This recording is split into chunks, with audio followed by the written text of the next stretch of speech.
آپ چھوڑ کیوں نہیں دیتے ان کو کرنے دیں ملاقات, کیونکہ ہم بھی کوریج کر کر کے تھک گئے ہیں, یہ باتیں کر کر کے تھک گئے ہیں, چھوڑ دیں.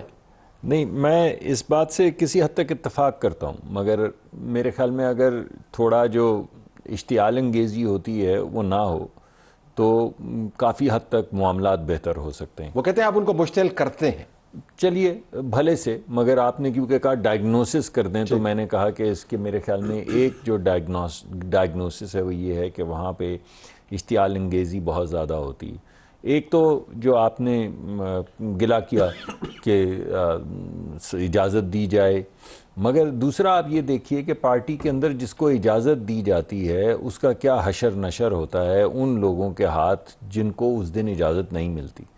آپ پارٹی کے اندر جو انتشار ہے اس کی کیفیت دیکھ لیجئے. اگر چیئرمین بات کریں تو جنرل سیکرٹری صاحب خوش نہیں, اگر جنرل سیکرٹری صاحب بات کوئی کریں تو ہمارے وہ سینٹ کے جو حزب اختلاف کے لیڈر ہیں وہ خوش نہیں, اگر دونوں تینوں کوئی بات کریں تو بھلے سے وہ ہمارے وہ کیا نام ہے وہ جو خان صاحب ہیں, کیا ہو گیا مجھے, بیرسٹر گوہر صاحب. ہاں نہیں, بیرسٹر گوہر صاحب تو چیئرمین صاحب ہیں.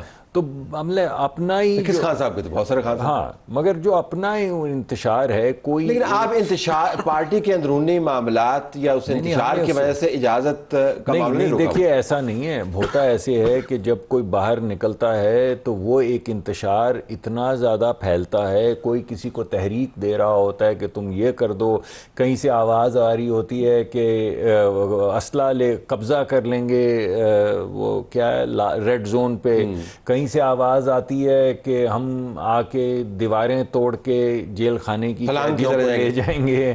تو وہ جو آوازیں آتی ہیں اور اس کے بعد 9 مئی کے حوالے سے اس پہ لمبی کیا بات کریں گے, مگر اس کے بعد بھی جو حوالہ جات ہیں اس میں آگ اور جو فساد کے امکانات ہیں وہ بہت زیادہ ہیں. تو اگر اس کی ضمانت مل جائے, وہ تو ضمانت پتہ نہیں ملے گی یا نہیں ملے گی. اب تو ایک اور احتجاج چل رہا ہے. ہمایوں مومن صاحب, آپ اتنے خشوع و خضوع و توجہ کے ساتھ نوٹس لے رہے ہیں, میں اگر آپ سے یہ جان پاؤں کہ یہ جو معاملہ ہے آپ کی جماعت کے پروفائل کا, اس پروفائل کے اندر جو پروووکیشن ہے, میں دکھا نہیں سکتا کیونکہ وہ باتیں عجیب و غریب قسم کی ہیں. پی ٹی آئی کے آفیشیل اکاؤنٹ سے جو کیمپینز چل رہی ہیں وہ مطلب ایسی ہیں کہ باوجود کوشش کے بھی ہم نہیں دکھا سکتے, جس کو آپ کی پارٹی کنڈیم نہیں کرتی اور اون بھی نہیں کرتی. اب آپ نے پھر ایک کے پی میں احتجاج, اڑے الگ سامنے احتجاج, اس سے آپ کیا اچیو کرنا چاہتے ہیں ویسے؟ بسم اللہ الرحمن الرحیم. یا کا نعبد و یا کا نستعین. دیکھیں طلعت صاحب, اس طرح ہے بہت ساری چیزیں جو آپ کو دکھانی چاہیے, آپ وہ بھی نہیں دکھا سکتے ہیں. بہت ساری چیزیں ہیں. آپ عمران خان کا نام 90% آف دا میڈیا نہیں لے سکتا. عمران خان نہیں, میں بتا رہا ہوں نا, دیکھیں نا, you don't have to make a mockery out of. I am not. I always take Imran Khan. Please allow me, میں کر لینا, میں کر ابھی مصدق صاحب, ہی از اے منسٹر. مصدق صاحب کہہ رہے کہ جی ہم لوگ اس لیے نہیں ہے کہ وہاں پہ یہ لوگ جو باہر آتا ہے وہ یہ کرتا ہے, وہ یہ فلانا کرتا ہے. بھائی آپ کو اس سے کیا لاگے, آپ کو اس سے کیا لاگے؟ دیکھیں میں آپ کو سمپل رول 92 آف دی جو آپ کے پریزن رولز ہیں 1978 کے لحاظ سے, وہ آپ کو تحفظ دیتے ہیں. لیکن ان کو لا سے کیا لاگے, ان کو کانسٹیٹیوشن سے کیا لاگے؟ نان کانسٹیٹیوشن ان لافل لوگ ہیں یہ لوگ, ان کو اس سے کیا لگے؟ انہوں نے یہ دیکھنا ہے کہ نہیں ہمایوں اگر اندر چلا گیا تو ہمایوں باہر آ کے ہمایوں یہ کہے گا, اس سے یہ ہو جائے گا, اس لیے اس کو نہیں جانے دینا. تو جب ہمایوں کو اندر جانے دو گے تو ہمایوں تو اس کے پروٹیسٹ کرے گا. استعارے کے طور پر اگر ہمایوں واقعتاً باہر آ کے ایسی باتیں کرے جس سے ممکنہ پریشانی کا کوئی امکان بنے, میں فساد کا لفظ استعمال کرنا چاہتا ہوں. نہیں, آپ بے شک فساد کا لفظ بھی کہہ دیں, وہ بھی کہنے میں کوئی حرج نہیں ہے. اب 10 چیزیں کہیے تو یہ بھی کہہ دیں. میں آپ کو سمپل بات بتاتا ہوں. آپ نے اس ملک کے اندر, اگر آپ نے واقعی اس ملک کے اندر پیس لے کر آنا ہے صحیح معنوں میں, بغیر خوف کے, ڈر اور خوف جب کسی کے دل میں آ جائے نا تو اس کا آپ کچھ نہیں کر سکتے. جب آپ کے دل میں خوف اور ڈر نہ ہو اس چیز سے ہلنے کا, آپ پولیٹیکل پارٹی ورکرز کو, جو پاکستان تحریک انصاف کی جو mainstream line political party workers ہیں, خالی ایک بیرسٹر گوہر صاحب نہیں, خالی ایک وہ نہیں ہے, آپ کے جو باقی ہیں اسد کیسر اور سارے وہ لوگ ہیں جن کا بیک گراؤنڈ پولیٹیکل ہے, جو پچھلے 25-30 سال سے ساتھ ہیں. آپ ان 4-5 بندوں کو جانے دیں, آپ ملنے دیں. میں آپ کو یہ بتاتا ہوں, اگر یہ پریکٹس آپ 2-3-4 ہفتے کریں گے, آپ کے ساری چیزیں سیٹل ہونا شروع ہو جائیں گی. اگر میں بات بتاؤں, and this is the very same thing. لیکن پرابلم یہ ہے ان کو سوٹ نہیں کرتا, ان کو نہیں سوٹ کرتا, because they are afraid of losing whatever they have, because everything is for them is just like a mirage. ان کو چیز ملی ہوئی ہے جس کی کوئی بیسس نہیں ہے. تو میٹنگ کا معاملہ فساد سے نہیں جڑا ہوا, وہ آپ کی سیاسی سروائیول سے جڑا ہوا ہے, اور واقعتاً یہ امپریشن گہرا ہوتا جا رہا ہے کہ کیا اتنا ہی بڑا خطرہ جیل کے اندر بیٹھا ہوا ہے کہ ان سے ملاقات کے بعد جو لوگ آ کے بات کریں گے تو آپ کے گلے پڑ جائے گا. کل 13 الیکشن ہارے ہیں, کون سا احتجاج, کون سا ووٹ؟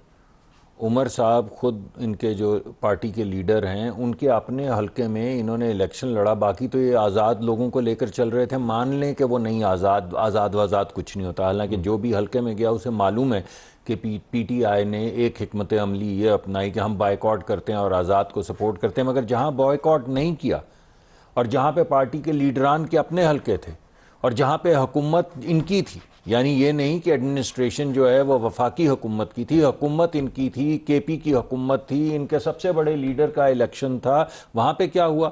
تو ہم اس احتجاج سے ڈریں جو آپ کو کل الیکشن کی شکل میں سامنے نظر آ گیا ہے.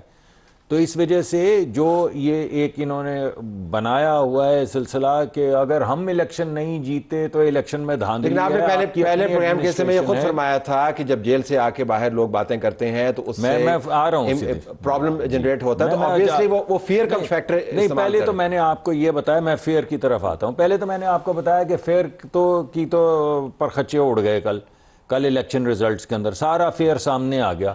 فیئر یہ نہیں ہے, خوف والا فیئر نہیں ہے, 9 مئی والا فیئر ہے کہ جس طرح کی یہ سیاست کرتے ہیں, جس طرح کا یہ انتشار پھیلاتے ہیں, وہ لوگ آج کل آپ کے ہاں روز 5-7 لوگ شہید ہو رہے ہیں.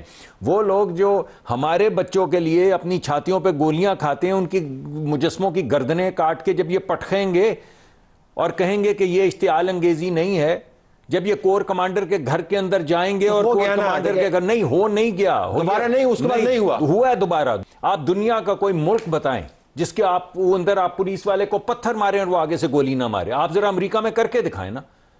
یہ سارے اتنے سیولائز, کوئی لندن میں, کوئی امریکہ میں, کوئی آسٹریا میں, کوئی آسٹریلیا میں بیٹھے, ان کو بولیں پولیس والے کو پتھر مار کے دکھائیں, آگے سے جواب میں گولی آتی ہے. تو یہ جا کے گولیاں ماریں پولیس والوں کو, گھر سے نکلے بندوقوں والے لوگ AK-47 صرف لہراتے ہیں, چلاتے آئیں. سو یہ اس ہسٹری کی میں بات کر رہا تھا. جتنا بڑا یہ جھوٹ ہے, جتنا بڑا یہ جھوٹ ہے. کیا جھوٹ؟ کہ یہ پاکستان تحریک انصاف والوں نے گولیاں چلائی. کوئی گولی نہیں چلائی. میں آپ کو ایک بات بتا دیتا ہوں. دیکھیں طلعت صاحب, میں آپ کو یہ لوگ ہمیشہ کہتے ہیں, میں آپ کو ہر ایک شخص جس کو ان لوگوں نے قید کیا ہوا ہے 9 مئی کے اوپر, ان کے اوپر ان کے پاس بیونڈ ریزنیبل ڈاؤٹ کچھ چیز نہیں ہے.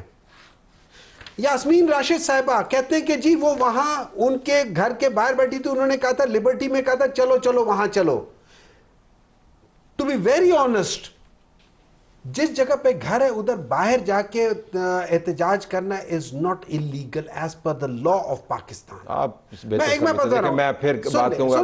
سن لے, یاسمین راشد صاحبہ نے, میں اب دوبارہ جا کے دیکھ لیں, یاسمین راشد صاحبہ نے وہاں بار بار کہا تھا کہ اندر کوئی نہ جائے, یہ جو آدمی ورغلا رہے ہیں یہ صحیح نہیں ہے. آپ موب مینٹیلٹی کو سمجھتے ہیں, ایک بار تو آپ موب کو لے گئے ایک جگہ پر. There were people who were implanted.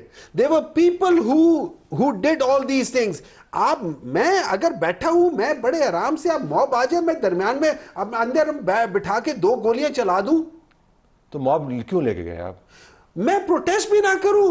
Protest میں موب نہیں ہوتا تو اور کیا ہوتا ہے؟ میں ان کے ساتھ ملا کے ان کو سارے کرسیاں لا کے اس کو صوفے بٹھا کے کہوں کہ جی آ جاؤ, یہ آپ پروٹیسٹ کرنے آ رہے ہیں. اچھا چلیں, میں آپ کا آپ نے کتنے عرصے سے آپ یہ کر رہے ہیں؟ بہت عرصے سے. اس وجہ سے میں آپ کو بتا رہا ہوں کہ جب آپ موب کو پرووک کر دیتے ہیں, ابھی میں ایک بار دیکھیں موب کو دیکھیں جب آپ کہہ دیتے ہیں, ٹھیک ہے ایک منٹ, ابھی مصدق صاحب نے